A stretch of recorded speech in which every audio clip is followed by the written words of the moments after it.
Hello students, स्वागत है आप सबका साधना चैनल में। बच्चों, पद के भेद के अंतर्गत हमने आपको बताया था कि दो प्रकार के होते हैं, विकारी पद और अविकारी पद। विकारी पद के हम चारों टॉपिक आपको स्पष्ट कर चुके हैं, संज्ञा, सर्वनाम, विशेषण और क्रिया। आज हम दूसरा अविकारी पद ले रहे हैं कि अब उस अविकारी के अंतर्गत हमारे कौन कौन से टॉपिक्स आते हैं, आज हम उसी पर चर्चा करेंगे। ये सारे टॉपिक्स हम आज आपको अभिव्यक्त करेंगे क्योंकि ये बहुत बड़ा डिटेल में, इतना विस्तार में नहीं है जितना कि आपका विकारी पद था। अब सबसे पहले हमें जानना ये आवश्यक है कि अविकारी शब्द, जिनको कि अव्यय शब्द भी कहा जाता है, इसका तात्पर्य क्या होता है, इसका शाब्दिक अर्थ क्या होता है। इसमें शाब्दिक अर्थ होता है जिसमें व्यय का मतलब होता है खर्च होना, तो जिसमें खर्च ना हो। अब यहाँ पर खर्च कोई रुपए पैसे वाली चीज तो है नहीं। खर्च ना होने का मतलब क्या है कि जिसमें कोई विकार या परिवर्तन ना हो।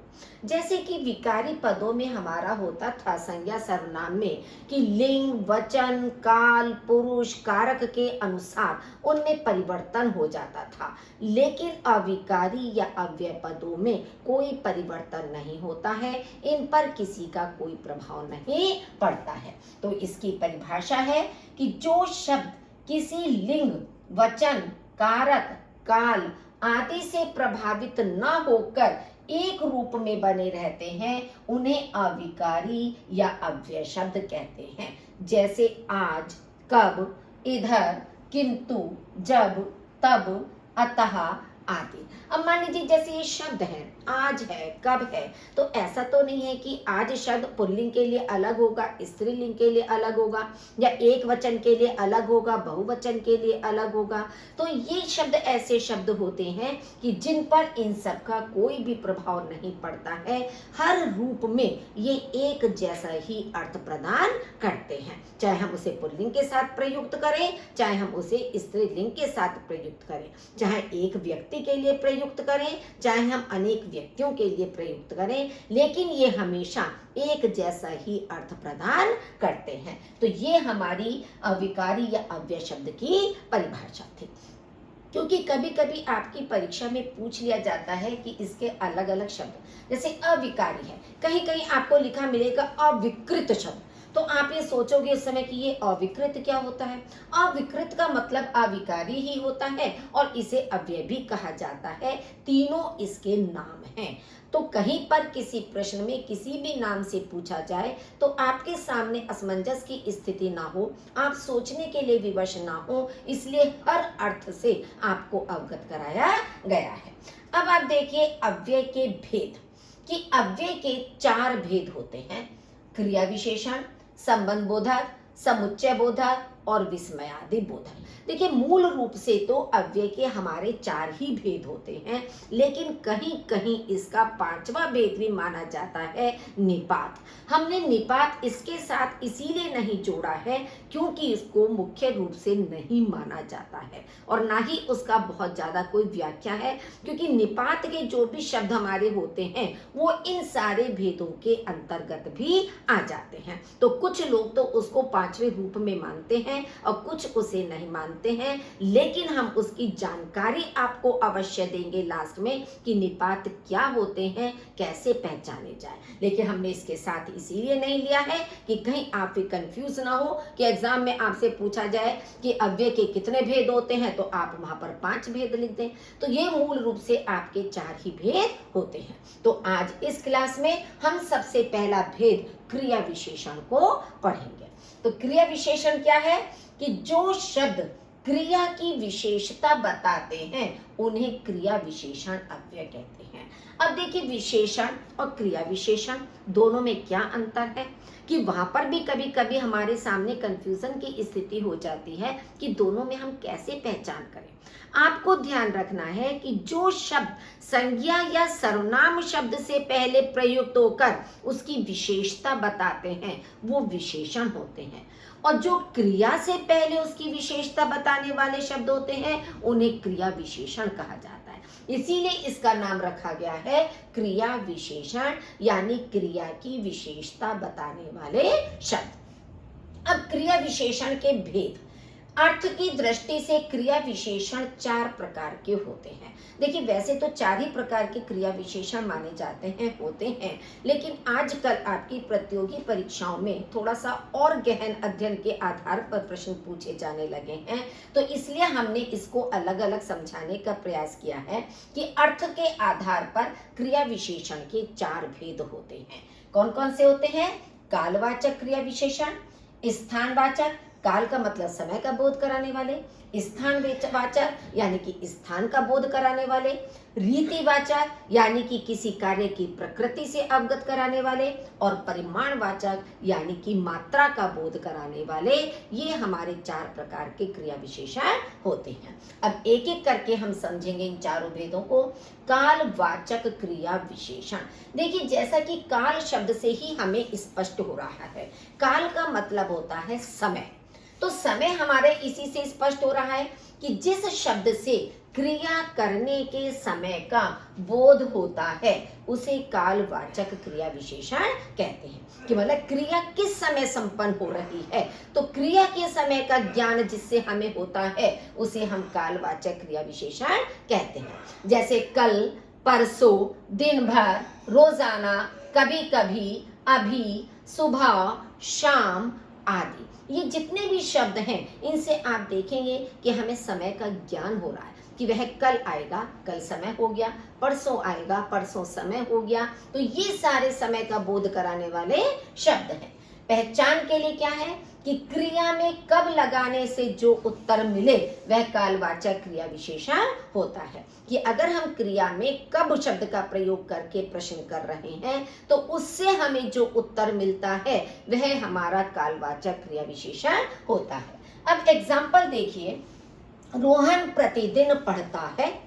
अब रोहन कब पढ़ता है, हमने कब प्रश्न लगाकर पूछा तो हमारा उत्तर आ गया प्रतिदिन पढ़ता है। तो प्रतिदिन हमारे समय का बोध करा रहा है। वह हर साल विदेश जाती है।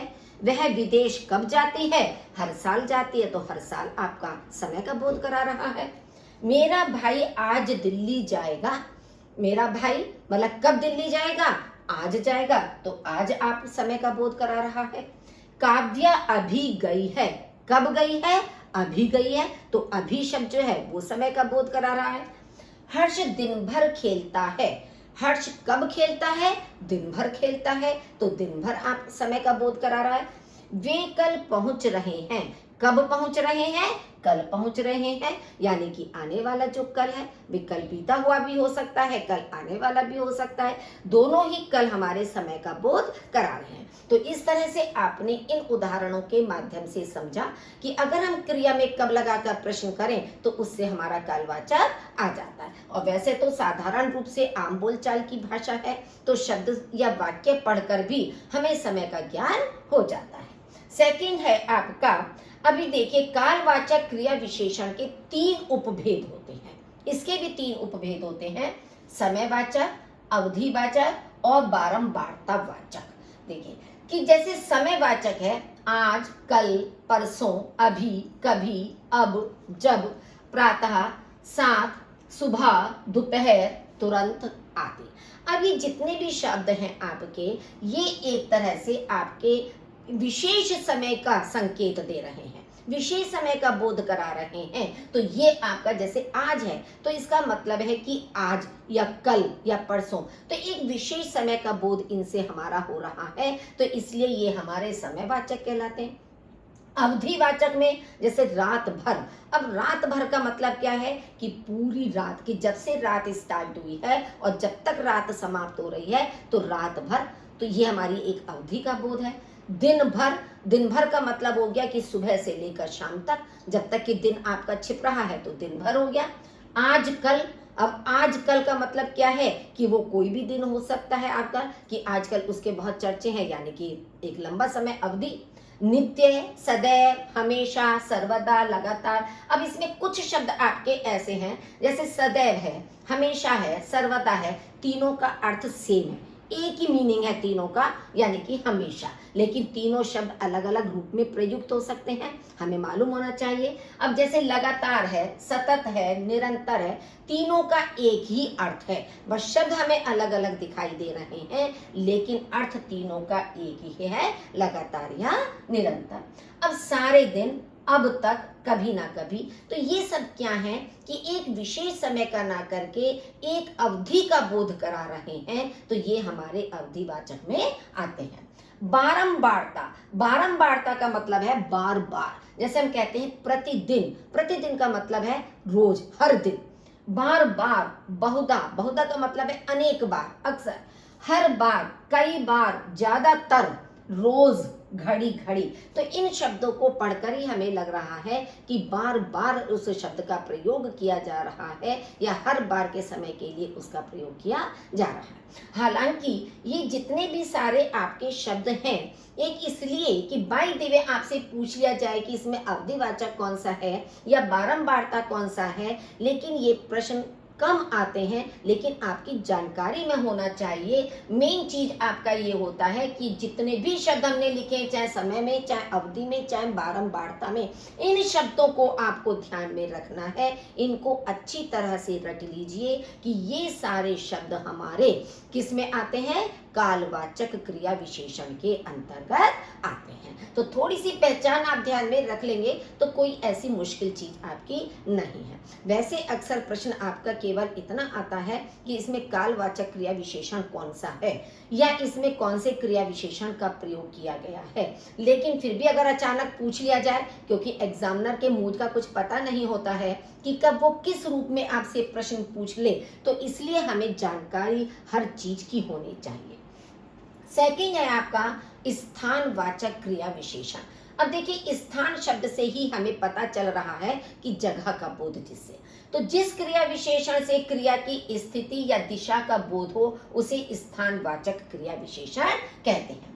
अब इसकी पहचान क्या है कि क्रिया में कहाँ लगाकर प्रश्न करने पर जो उत्तर मिलता है वह स्थानवाचक विशेषण कहलाता है। जैसे समय में कब लगाने से था, और इनमें कहाँ लगाकर अगर हम प्रश्न करेंगे तो इससे हमारा स्थानवाचक क्रिया विशेषण पता चल जाएगा। अब एग्जाम्पल देखिए, अब वह अन्यत्र नौकरी तलाश करेगा।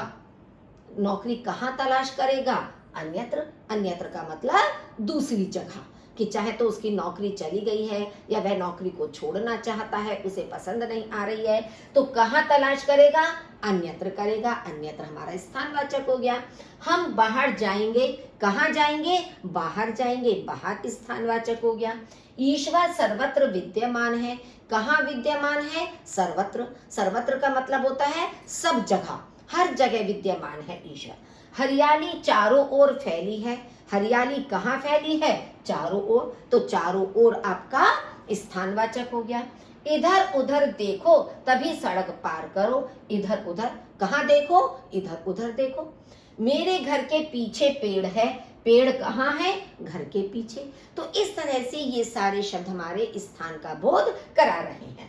अब स्थानवाचक क्रिया विशेषण के भी दो उपभेद होते हैं, जैसा कि हमने परिभाषा में भी आपका बताया था कि जो स्थिति और दिशा का बोध कराते हैं। तो स्थितिवाचक में क्या है, आगे, पीछे, ऊपर, नीचे, बाहर, भीतर, कि आगे देखो या पीछे देखो, पीछे मत मुड़ो, ऊपर बैठा है, नीचे बैठा है, बाहर बैठा है, भीतर बैठा है, यहाँ वहाँ, पास, दूर, सर्वत्र, निकट, सामने आदि। ये सब क्या है, ये एक स्थिति का बोध करा रहे हैं। और दिशा में क्या है कि इधर उधर। इधर उधर का मतलब है कि दाएं बाएं, जैसे दाएं बाएं हमने शब्द अलग से भी दे दिया है। इधर उधर, किधर, जिधर से भी यही स्पष्ट हो रहा है कि जिधर आप जा रहे हो उधर मैं भी जा रहा हूँ। जिधर का मतलब जिस दिशा की ओर आप जा रहे हैं, या आप किधर जा रहे हैं, तो किधर का मतलब भी आपका वही हो गया कि किस दिशा की ओर आप जा रहे हैं। तो इधर उधर, किधर, जिधर, दाएं बाएं, की तरफ, चारों ओर, ये सारे शब्द हमारी दिशा का बोध कराते हैं। तो मेन इसमें बहुत ज्यादा परेशान होने की जरूरत नहीं है। जितने स्थिति और दिशावाचक शब्द हैं, मेन उन शब्दों को ही अच्छी तरह से ध्यान में रख लीजिए, रट लीजिए कि ये हमारे स्थानवाचक क्रिया विशेषण के शब्द हैं, जिससे आप उनको तुरंत पहचान सकें। थर्ड है परिमाणवाचक क्रिया विशेषण। परिमाण का मतलब होता है मात्रा। अब परिमाणवाचक आपका विशेषण भी था, वहां भी मात्रा नाप तोल होती थी, लेकिन वहां मात्रा नाप तोल कैसी होती थी कि किसी लीटर से नापना, मीटर से नापना, तराजू से तोलना, इस तरह की मात्रा होती थी आपकी। लेकिन यहाँ पर जो परिमाणवाचक क्रिया विशेषण है, ये क्रिया विशेषण क्रिया के परिमाण या मात्रा का बोध कराते हैं, उसे परिमाणवाचक क्रिया विशेषण कहते हैं। अब क्रिया की नाप तो लीटर, मीटर, तराजू से तो होगी नहीं। देखिए किस तरह से होगी।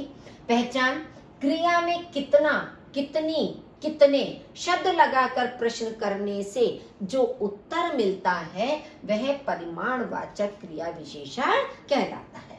एग्जाम्पल है, मान लीजिए पूरा दिन पढ़ने के कारण वह बहुत थक गया। अब गया शब्द जो है, अब इसकी विशेषता क्या है, बहुत। थक गया की जो थक गया आपकी क्रिया है, वह कितना थक गया, वह बहुत थक गया। तो ये जो बहुत शब्द है आपका, ये आपका परिमाणवाचक क्रिया विशेषण है। तुम्हें जितना चाहिए उतना ले लो। अब जितना और उतना, कि जितना चाहिए मतलब जितनी मात्रा में आपको चाहिए उतना ले लो, तो जितना और उतना दोनों आपके परिमाणवाचक हो गए। मेरे पास पर्याप्त धन है, पर्याप्त धन है। अब इसकी मात्रा को बता रहा है कि यानी कि पर्याप्त या सफिशिएंट, जैसे आप कहते हो कि काफी है। शीला बहुत कम बोलती है। अब शीला कितना बोलती है, कम बोलती है, कम आपका परिमाणवाचक हो गया। मनोज खूब हंसता है, कितना हंसता है, खूब हंसता है, खूब आपका परिमाणवाचक हो गया। निशा थोड़ा ही खा पाई, कितना खा पाई, थोड़ा ही खा पाई। तो आपने देखा थोड़ा ही, कम, जितना, उतना, बहुत, पर्याप्त, खूब, ये सारे शब्द जो हैं हमारे, ये क्रिया की मात्रा का बोध करा रहे हैं।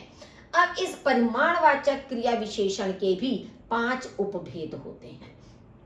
हालांकि ये सरल हैं और वैसे इनकी बहुत ज्यादा आवश्यकता नहीं है, बार बार हम इसी को कहेंगे क्योंकि सुन के आपको लगेगा रे ये तो बड़ा पेचीदा है, ये कैसे समझ में आएगा, हम कैसे इसको ध्यान में रख पाएंगे, बहुत मुश्किल है। लेकिन नहीं, मेन चीज ये है कि थोड़े से तो शब्दों को आपको रटना पड़ेगा, लेकिन इन शब्दों को ध्यान में रखिए।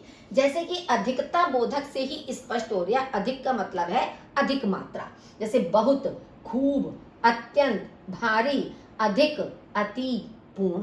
तो इन सारे शब्दों से ही हमें स्पष्ट हो रहा है कि अधिक का बोध कराया जा रहा है। न्यून का मतलब होता है कम, एकदम कम उसका, जैसे जैसे जरा, थोड़ा, कुछ, किंचित, कम, जरा सा, इतना सा। तो इन सब से आपको लग रहा है कि थोड़ी सी चीज का, कम का बोध कराया जा रहा है। पर्याप्ति बोधक में बस, काफी, पर्याप्त, ठीक है, केवल, यथेष्ट, बराबर। तो इनसे हमारी पर्याप्ति का बोध हो रहा है कि हमारे लिए पर्याप्त है, ठीक है, इतना। तुलना बोधक, तुलना का मतलब है किसी से तुलना करने का बोध कराने वाला। कितना, जितना, इतना, उतना। हम कहते हैं ना कि उसे इतना दिया मुझे इतना दिया, या उसे उतना दिया मुझे इतना दिया, या जितना उसको दिया है उतना मुझे भी दो। तो इस तरह से तुलना, कि हम किसी से तुलना करते हैं। या कम, अधिक, कि उसे अधिक दिया मुझे कम दिया। तो इस तरह की जहां तुलना होती है तो वहां हमारा तुलना का बोध कराने वाले शब्द आते हैं। क्रम बोधक, क्रम में जैसे एक एक करके, हम कहते हैं ना एक एक करके आओ, या यथाक्रम, क्रम के अनुसार चलो, कि जैसा तुम्हारा क्रम है, नंबर है, उस क्रम के अनुसार। बारी बारी, बारी बारी से कार्य करो। थोड़ा थोड़ा, कि थोड़ा थोड़ा कार्य करो, जैसे जरा जरा, तिल तिल। तो इस तरह के जो शब्द हैं वो हमारे क्रम का बोध करा रहे हैं। पहचान, क्रिया, ये सॉरी आपका फोर्थ है रीतिवाचक क्रिया विशेषण, जो लास्ट आपका भेद है क्रिया विशेषण का। तो रीतिवाचक किसे कहते हैं, रीति का अर्थ होता है शैली या तरीका, मतलब किसी भी कार्य को करने की शैली क्या है, उसका तरीका क्या है, उस कार्य की प्रकृति क्या है। तो इन सब का जो बोध कराता है वो हमारा रीतिवाचक क्रिया विशेषण में आता है, यानी कि क्रिया हमारी कैसे हो रही है, इसका जो बोध कराने वाले शब्द होते हैं वे रीतिवाचक क्रिया विशेषण कहलाते हैं। इसकी पहचान क्या है, क्रिया में कैसा, कैसी, कैसे लगाने से जो उत्तर मिले वह रीतिवाचक क्रिया विशेषण होता है। कि अगर हम क्रिया के साथ इन शब्दों का प्रयोग करेंगे, कैसा, कैसी, कैसे, तो हमें जो भी उत्तर मिलेगा वो रीतिवाचक होगा। जैसे दादाजी धीरे धीरे चलते हैं। कैसे चलते हैं? धीरे धीरे, तो धीरे धीरे आपका रीतिवाचक हो गया। लड़का चुपचाप बैठ गया। कैसे बैठ गया? चुपचाप बैठ गया, चुपचाप रीतिवाचक हो गया। रजत ने मधुर गाया। कैसा गाया? मधुर गाया। देखिए यहाँ पर सबसे ज्यादा मिस्टेक होती है आप लोगों के द्वारा। क्यों? क्योंकि मधुर शब्द आपका विशेषण में भी आता है, लेकिन उसमें हमें पहचान क्या रखनी है?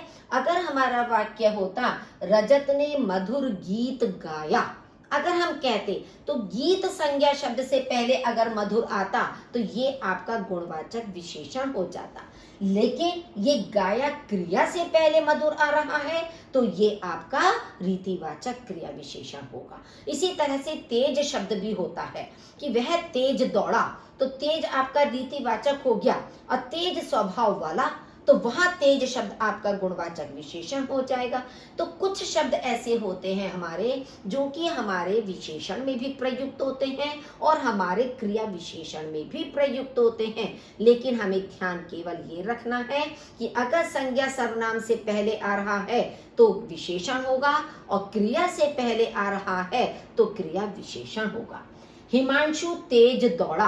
अब तेज दौड़ा शब्द से पहले आया है आपका, तो ये आपका आपका रीतिवाचक हो गया। मैं यथासंभव मदद करूंगा। अब यथासंभव शब्द मतलब जितना मेरे से संभव हो सकेगा मैं उतनी मदद करूंगा। कैसे मदद करूंगा? यथासंभव मदद करूंगा। बस चलते चलते अचानक रुक गई। कैसे रुक गई? अचानक रुक गई। अचानक आपका रीतिवाचक क्रिया विशेषण हो गया। तो इस तरह से ये सारे शब्द आपके क्या है? रीतिवाचक का बोध कराने वाले। अब रीतिवाचक क्रिया विशेषण के 7 उपभेद होते हैं।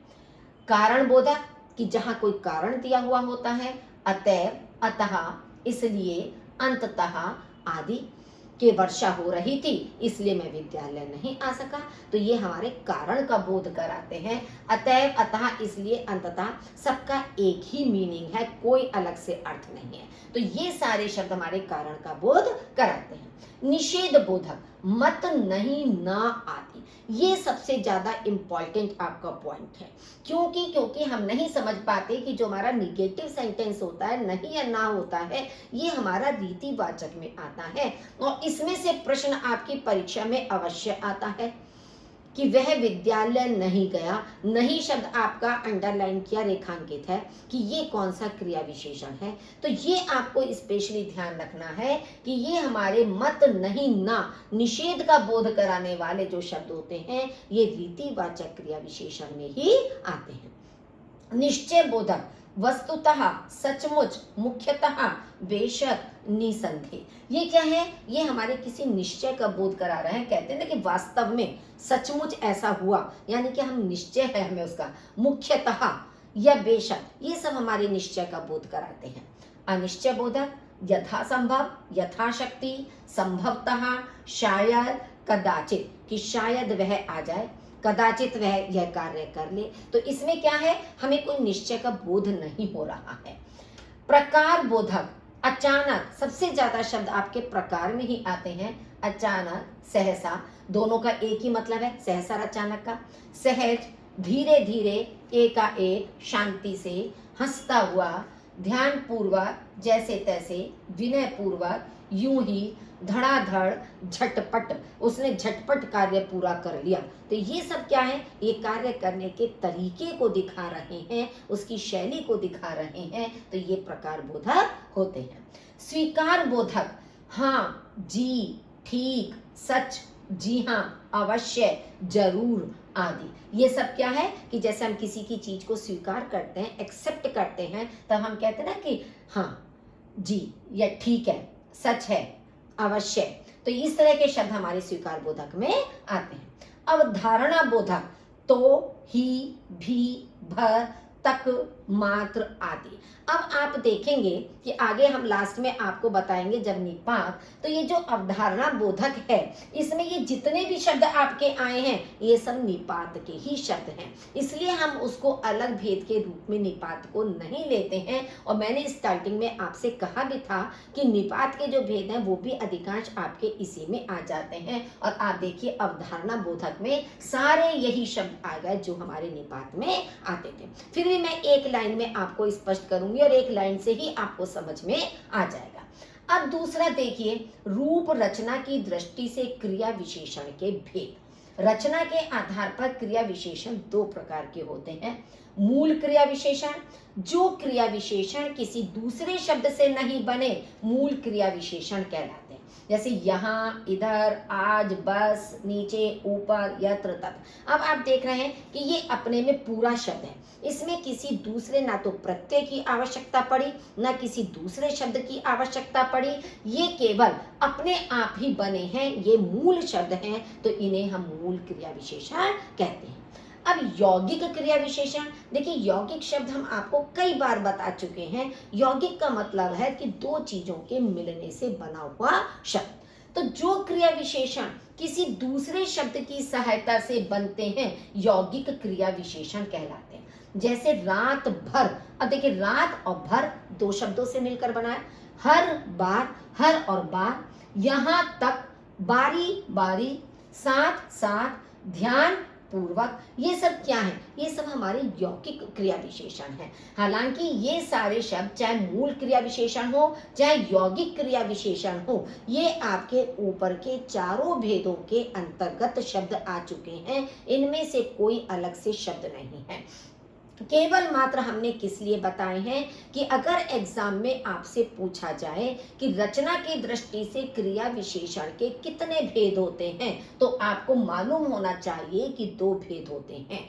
या पूछ लिया जाए कौन कौन से भेद होते हैं, कि ऑप्शन इस तरह से दिया है कि मूल क्रिया विशेषण, यौगिक क्रिया विशेषण, इस तरह से कहीं पहचानने के लिए आ जाए, तो केवल मात्र आपकी जरा सी जानकारी के लिए अलग किया है, वरना अलग इसकी कोई आवश्यकता नहीं है और ना ही आपको ग्रामर की हर बुक में ये अलग से चीजें दिखाई देंगी या आपको मिलेंगी। अब ये जो यौगिक क्रिया विशेषण है ये तीन प्रकार से बनते हैं। शब्द भेदों में प्रत्यय या शब्दांश जोड़ने से, कि मान लीजिए हम किसी में भी कोई प्रत्यय जोड़ रहे हैं तो प्रत्यय जोड़ने से, जैसे पूर्वक हमने जोड़ दिया मान लीजिए आपका, या अधिकार है, इस तरह से शब्द जोड़ दिया कोई भी प्रत्यय, तो प्रत्यय से बनेंगे। शब्दों की द्विरुक्ति से, द्विरुक्ति कैसे हो गई? साथ साथ, बारी बारी, ये शब्दों की द्विरुक्ति हो गई आपका रिपीट। भिन्न भिन्न शब्दों के मेल से, जैसे रात शब्द अलग है, भर शब्द आपका अलग है, तो भिन्न भिन्न शब्दों से बनता है। तो इस तरह से बच्चों आपने देखा कि आज हमने अव्यय का प्रथम जो भेद है क्रिया विशेषण वो आपको स्पष्ट किया। आशा करती हूँ आपको समझ में आ गया होगा। और बाकी इसके जो तीन भेद हैं आपके बचे हुए वो इससे भी ज़्यादा सरल हैं और संक्षेप में हैं कि एक ही क्लास में आपके तीनों भेद स्पष्ट हो जाएंगे। यदि अभी तक आपने मेरे चैनल को लाइक नहीं किया तो प्लीज़ उसे लाइक कर दीजिए, शेयर कीजिए, और यदि आप पहली बार मेरी इस क्लास को देख रहे हैं तो आपने अभी तक सब्सक्राइब नहीं किया है तो उसे सब्सक्राइब भी कर दीजिए। सुनने के लिए आपका बहुत बहुत धन्यवाद।